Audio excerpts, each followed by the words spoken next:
wabarakatuh. Kami dari kelompok 1 dengan tema rasio likuiditas yang beranggotakan saya Dwi Ambarwati dengan rekan saya Albaid Karomi, Anita Febriani, Anggraini Prihastuti, dan Tarini Mutiasari, Dara Khairunisa, Muhammad Rizky, Restina Sasanti, dan Rizky Aulia. Rasio likuiditas adalah rasio yang menunjukkan kemampuan perusahaan dalam memenuhi kewajiban atau membayar hutang jangka pendek. Bisa dikatakan juga bahwa rasio likuiditas adalah rasio yang dapat digunakan untuk mengukur sampai seberapa jauh tingkat kemampuan perusahaan dalam melunasi kewajiban jangka pendeknya yang akan segera jatuh tempo. Jika perusahaan memiliki kemampuan untuk melunasi kewajiban jangka pendeknya pada saat jatuh tempo, maka perusahaan dapat dikatakan sebagai perusahaan yang likuid. Sebaliknya, jika perusahaan tidak memiliki kemampuan untuk melunasi jangka pendeknya pada saat jatuh tempo, maka perusahaan tersebut dikatakan sebagai perusahaan yang tidak likuid. Manfaat rasio likuiditas. Yang pertama, membantu untuk mendapatkan gambaran tentang posisi likuiditas perusahaan. Yang kedua, menunjukkan bagaimana kekayaan aset perusahaan saat ini.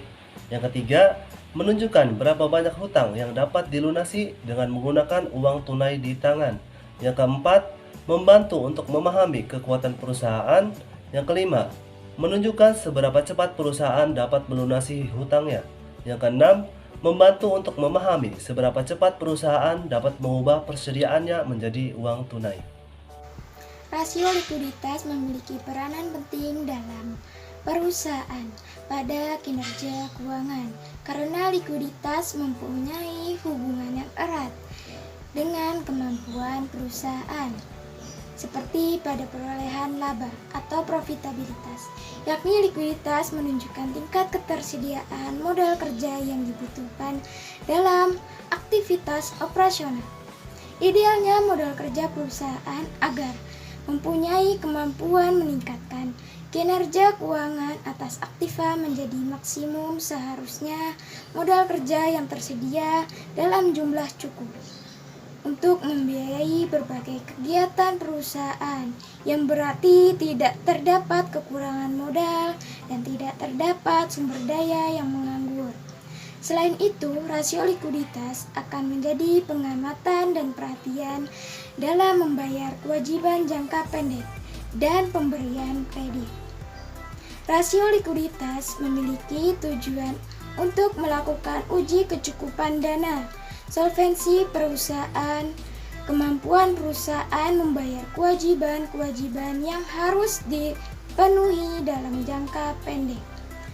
Pada pemberian kredit atau pinjaman, harus memperhatikan rasio likuiditasnya untuk menentukan apakah kredit tersebut diterima atau tidak dan diperpanjang atau tidak.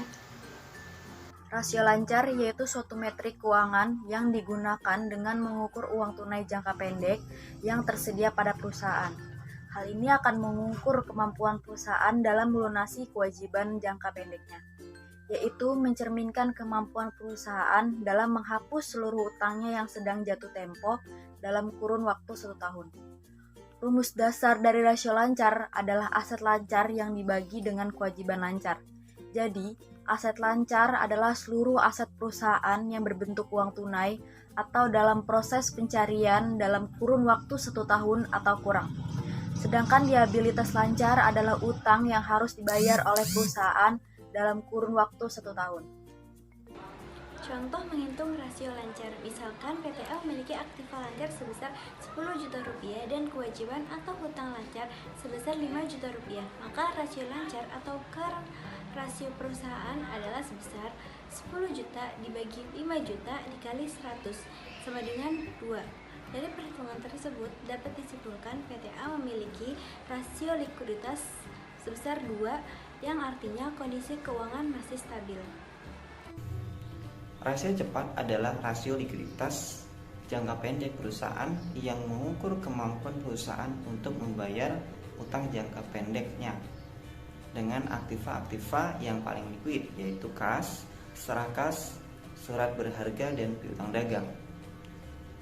Rasio cepat juga salah satu rasio profitabilitas yang paling mudah dihitung karena datanya tersedia dengan jelas dalam laporan keuangan perusahaan.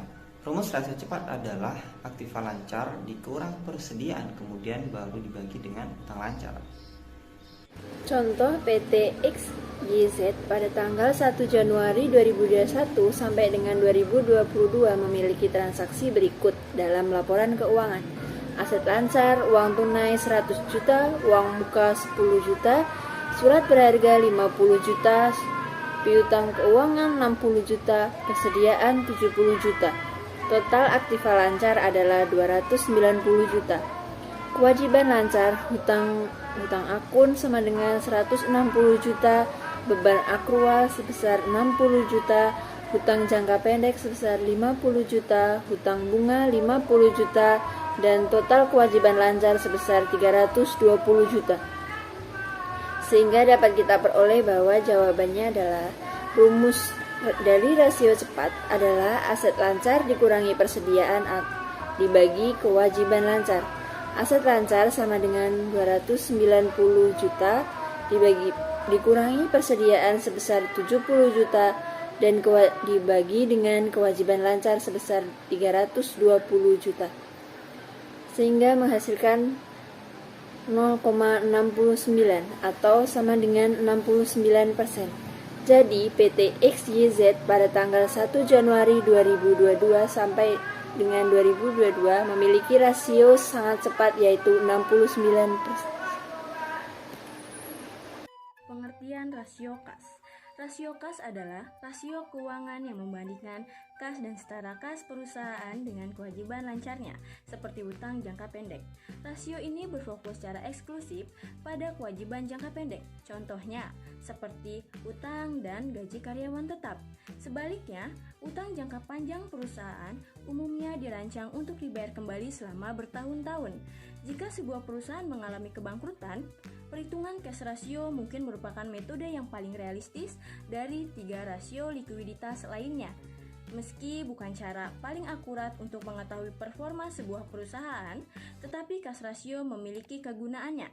Yang pertama yaitu dapat mengetahui resiko perusahaan dalam membayar hutang. Jika nilai rasio kas rendah, maka perusahaan bisa mencari cara untuk meningkatkan dana tunai dan setara kasnya. Dan yang kedua, dapat mengetahui dana tidak bergerak. Jika rasio kas terlalu tinggi, perusahaan akan menyadari bahwa selama ini perputaran kas kurang optimal. Dengan begitu, akan timbul kesadaran untuk memanfaatkan kas yang dimiliki untuk investasi yang lebih baik. Contoh rasio kas. PT ABC memiliki aktiva lancar sebesar 300 juta. Di antaranya 150 juta berbentuk uang tunai dan 40 juta berbentuk rekening giro bank. Dan PT ABC memiliki hutang lancar sebesar 200 juta. Berapakah rasio kas yang dimiliki oleh PT ABC? Untuk mencari rasio kas, rumusnya adalah kas ditambah setara kas dibagi hutang lancar. Jadi 150 juta ditambah 40 juta dibagi 200 juta. Hasilnya 0,95. Jadi kas dan setara kas PT ABC adalah sebesar 0,95 kali. Artinya, PT ABC memiliki kas dan setara kas untuk membayar 95% kewajiban lancarnya. Rasio kas ini tinggi menunjukkan saldo kas yang tinggi juga sepanjang tahun berjalan. Sekian presentasi dari kelompok 1. Terima kasih sudah menyimak video ini. Assalamualaikum warahmatullahi wabarakatuh.